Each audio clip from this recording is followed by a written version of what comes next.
Wherever the target is danger, into the fray leaps the mighty man of steel, racing with supersonic speed to exploding excitement, bolting fearlessly into violence and villainy. No human onslaught can stay him. Super invincible, zooming out of the skies and crashing through into the very teeth of hair-raising peril.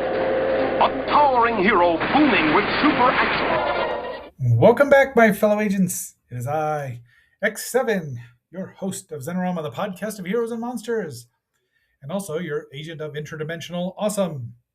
Today we are going to be talking about 4 more episodes of The Adventures of Superman from that first season, 1951, 52, 53, depending on where you saw it. I didn't see it till the 70s, the late 70s. But these are some pretty thrilling episodes, all things considered.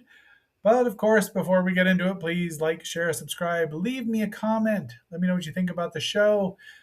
These still did come from the first season DVD set. There's 26 episodes, plus the movie version of Superman Meets the Mole Man, or something like that, which we have already reviewed. So, you know what to do. Up, and away!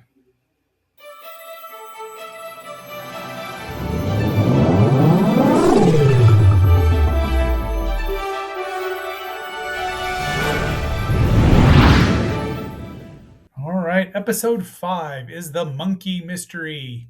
And you know me, and if you know me, you know how I feel about monkeys in general. They're just not my favorite things in movies or TV shows, so this is not my favorite episode. But we start out in Central Europe, 1951, which leads me to believe this was shot in 1951. It was first aired October 17, 1952, but it's a good episode. The monkey isn't super into it, so Moleska, condemned as enemy of the state.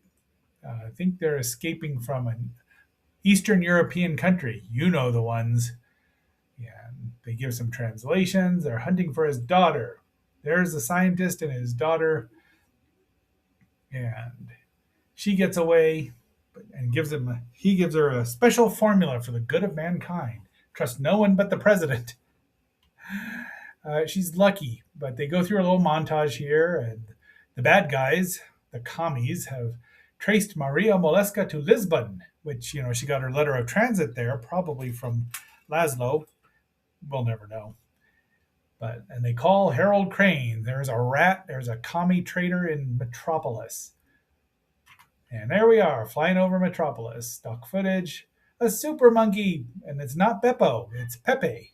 I don't think that's really a monkey. Well, it might be. I don't know or care. Could be named Marcel for all I know. Although, spoiler alert, there's a Marcel coming up. Uh-oh, is that the Red Claw? It would not surprise me one bit if Bruce Timm used that very same thing. Jan Moleska's daughter, taken Washington Limited to noon today. So, of course, Lois doesn't tell Clark about it because she's got to get in on the big scoop herself because she's self-centered. 12:30 flight. And the organ grinder has lost the minky. So, there's the bad guy. That'd be that Frank guy, I'd be willing to bet.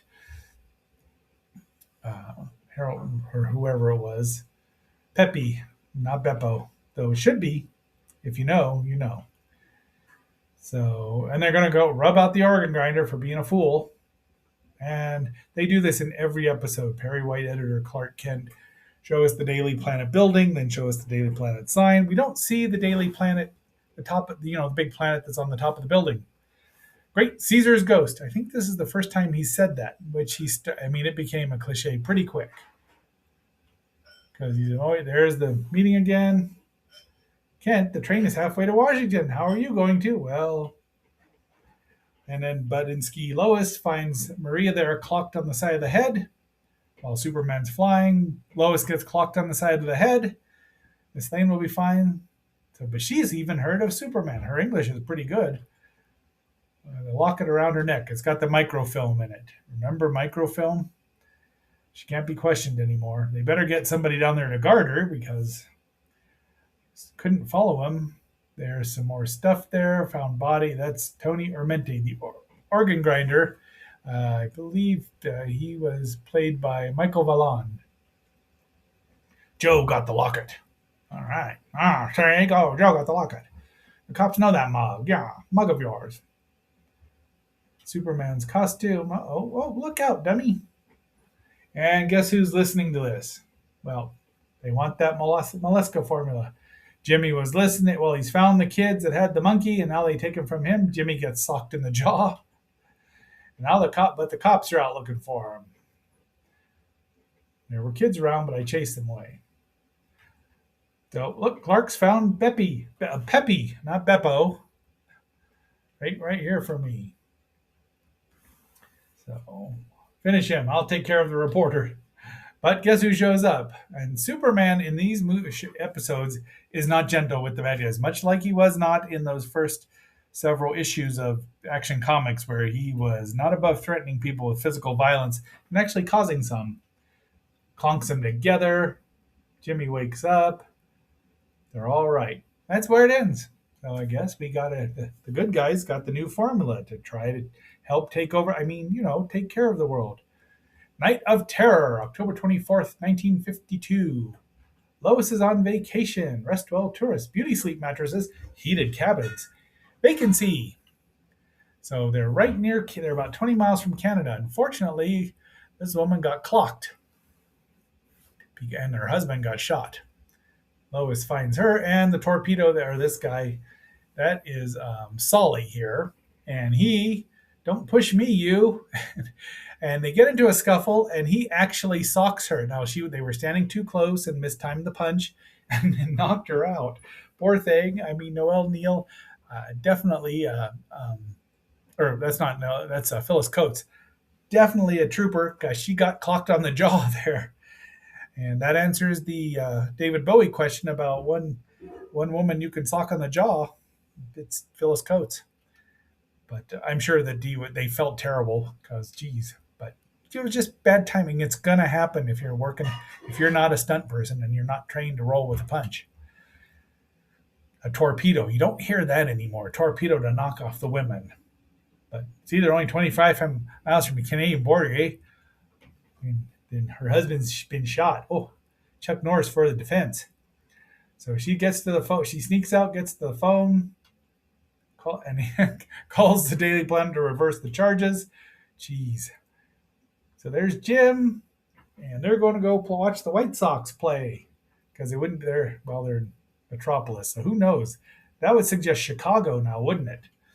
But he gets a call and heads out for Inspector Detective Henderson, who's not in this episode, but they talk about him, which is nice. He gets another call, and it's Lois. And she says, restaurant tourist cabins. She gets grabbed, and there's Miss Bacharach, and she's referenced later on, too. I like the fact that they reference, even if you don't see him, they say, she's the receptionist. There it is, Highway 15 in the Blue Hills. And Lois scratched him up. And apparently Lois has been roughed up again. Well, literally, probably. I wonder how long it took him to make sure she was all right. There's Oscar, the maintenance man. Oh, and if you look down here, in that circle, that's the note that's fallen off. So he's going to off him because old Babyface Stevens hasn't shown up. That's Richard Benedict. I wonder if that's Dirk Relief. He's got any relation to Dirk Benedict. Let's click. Nick Benedict, but I don't see a Dirk. That's probably not even his real name. Anyway, she's kind of an old fuss budget, but that silly Olsen boy. So the girls are tied back to back, or the women, and Jimmy shows up. They think he's Babyface Stevens, and he's not the dope he became. But there you go, 2 slugs, because he won't waste bullets. This guy gives him 3 places that say that. So Clark pushed her out, jumped out the window. Dun, dun, dun, dun. And Lois first yells at him. Oh, they're yelling at Jimmy now, or Babyface, why he hasn't offed him. He hasn't shot a gun. Lois should have shot the gun. Uh-oh, now the real Babyface shows up. He beats up these 2 jerks for doubting him, which is pretty funny. They're like, no, we believe you. I'll blow your head off. Jimmy shoots both shots, But right before they kill him, guess who shows up? They don't show him crashing through things like they would in the color seasons, or at least later on, which is less. But that is definitely not George Reeves there. George Reeves, that's the stunt double who just, but that is him. So they did a good job here. That little bird was Clark Kent's name. So they've saved everybody and corralled these mugs. And now it's time for station identification. You are watching Xenorama, the podcast of heroes and monsters on KXNO, part of the Xenorama Broadcasting Network. We now return you to our regularly scheduled program. Episode 7, The Birthday Letter, which I thought was going to be kind of dopey, but it was actually pretty good overall. This was October 31st, a Halloween episode. Why they wouldn't do it? Well, it was syndicated, so they would never know when it was going to air. Daily Planet building, and a letter has been addressed to Superman, care of the Daily Planet. So already he's got his rep there, which, they just hurried by. That's fine. Kathy Williams, 22 Hill Street, Metropolis. So she wants him to take him to the fair because she's got a bum leg. And he's like, well, let's get her a birthday party. There she is. Little Kathy there is Issa Ashdown, and she is really quite delightful. She is not your typical kid in these shows. But you can see she's got a brace on her leg, but she's got a doll, and her mom leaves her at home all day. That wouldn't happen in this day and age. And she gets this phone call, Lambert Engraving Company. That's Perkins, Jack Daly. Jack Daly is Perkins. That's the number he was supposed to call. She's just like, must have been the wrong number. She's really natural, which I appreciate. Of course, we get the headline, man shot to death in tobacco store, mobster Kuzak. Not related to John, though. Ours is 3471, you idiot. So they treat that's who is that guy? Slugger. Slugger's not too sharp, but he's menacing. So he's been reading about the little girl. They're like, someone dressed as Superman. Oh my gosh, that's the worst costume ever. Little girl. I mean, remember all those costumes from the 70s that sort of look like the superheroes? So Clark goes out to go rescue her and then finds her mom, and she's like, you came? And he's like, no, I didn't. And wait till you see Slugger dressed as Superman. How she thinks he's the same man. Takes suspension of disbelief is stretched to the breaking point here. You don't talk like Superman. You don't dress like Superman. So let's see, Marie here is trying to get her to say what she remembers that 10 o'clock Saturday night, but doesn't remember where. She wants to go home. Again, she does a little whining, but she sounds natural. It's really nice. There he is in his Superman outfit. My eyes are the rolling. And the Daily Blade apparently is a rival newspaper of the Daily Planet. I've never heard the Daily Blade before. We'll see if they show up again because they want to get information because they know it's a Superman imposter. And then so he comes by, Perkins comes by for the reward, and they call this guy Craig Roberts. She's still trying to get him to rest the message, but Slugger brings her back a football, and they're going to go to the house to get the doll because it talks. They run into Lois, and Lois just runs out. They don't even try to stop her. These Frenchies aren't the sharpest tools in the box now, are they? And he gets the reward because they're counterfeiters. Marcel, see, I told you there would be a Marcel here, who's not a Mingy. And look, off they go. Let's go. Miss Baccarat. That's just Baccarat, but the subtitles are wrong. But these two have bonded here because she thinks he's great. And he was going to take him home, but nope. She comes up with Lambert, a man and a woman. They get down there and find him, and she's a little... Kathy says, don't go too hard on Slugger. She probably turned him to the straight and narrow, love of a little girl. And he tells her this is a job for Superman, and he's going to go find him. And he does, surprisingly. So these two show up to ventilate old LaRue. A gunfight and a battle breaks out, and we do get George's stunt double here, but they intercut it pretty well. You wouldn't notice if you weren't looking.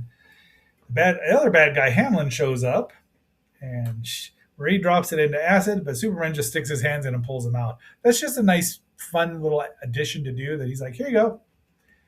And she's reading a Superman comic. He's been, identified as Superman for like maybe a couple of weeks. 6 weeks, but in real, in DC Superman universe time, it's been probably months, and they've already got a comic book out. Now, in the comic book, he read there was a Superman comic book, so I'd like to know which one that was, because look at the size of that thing. And there he goes. He's gonna takes her, and look at her face. They both look like they're just having a real fun time pretending to fly over there. Good actors. I think they're both really good actors. Finally, The Mind Machine, which is the most science fiction-y one of the bunch, and another really good one. November 7th, 1952. So they're working on this machine that allows you to control thoughts from at least 25 up to 25 miles away.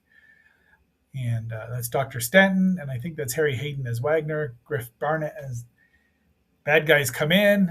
It's let's see, what's his name? Kranich. He's like, I got to go find someone. Of course, we get the headline, and Senator Taylor is coming in to clean up town like he did up north. Up north of where?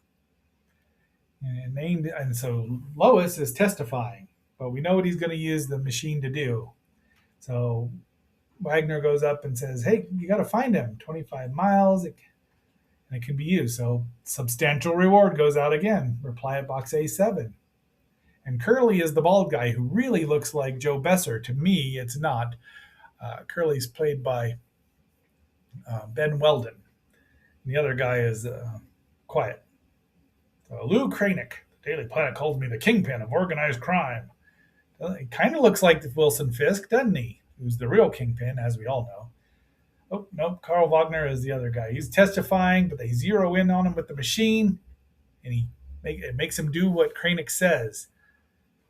And unfortunately, he leaves. He's trying to get away, thinks people are after him, and he's not wrong. Grabs a bus. Superman takes him there. He saves everybody, and the kids on the children. There was like 3 of them on there. They're probably having the time of their lives. And unfortunately, he's dead. So his brain was fatally injured. So witness collapses. We get 3 more of these that happen. Lois Lane is the next one to testify. I'm not sure. I'm not sure I would have waited until the next one, but because they're not. I mean, she doesn't even have the hots for Superman. She sure doesn't have the hots for Clark. But they don't want her to testify. But he's telling them what's going on, so they figure out a way. They're going to use a plane. And now Lois was going to testify at 3, but now she's testifying at 2:30. But they find it, and almost got it. He reminds me of Victor Bono as well. Clark clocks the pilot, puts it on automatic pilot, clocks the pilot, jumps out. They almost got it, but right there, get away from that machine. Kaboom! A fight breaks out. Gun battles.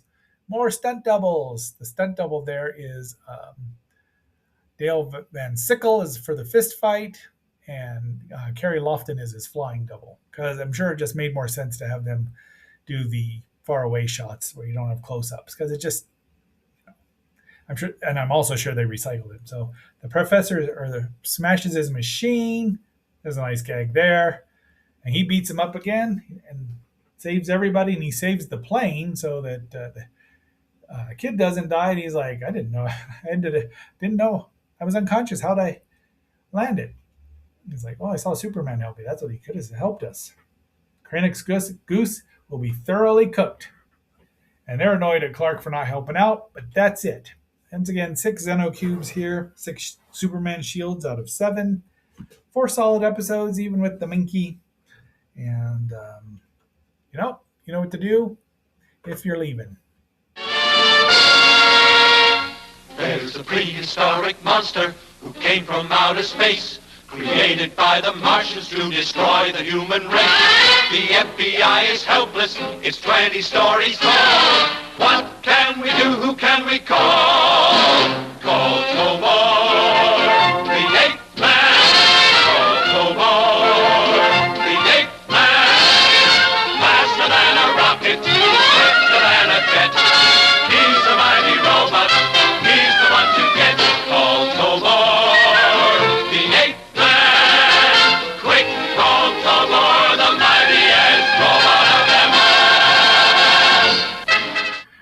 I gotta say, I really do enjoy Eighth Man, the cartoon, quite a bit, and that will have to be something I ponder about reviewing here coming up.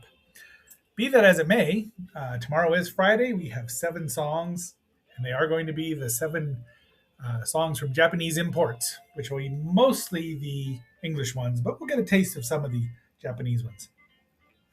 But until that next assignment, my fellow agents, this is X7 signing off and phasing out. And remember, well, the sun never sets on those who ride into it, and a suspicion of tradition is so new wave. Be seeing you. He is a boy, a very special boy, powered by propeller shoes, flying south ahoy, whooshing through the water on a friendly dolphin's back, racing to the rescue of victims of attack. In a flash, he'll foil the foe with a quick boomerang throw. Loyal friend of the sea to the end is a Marine boy. Do do do do do.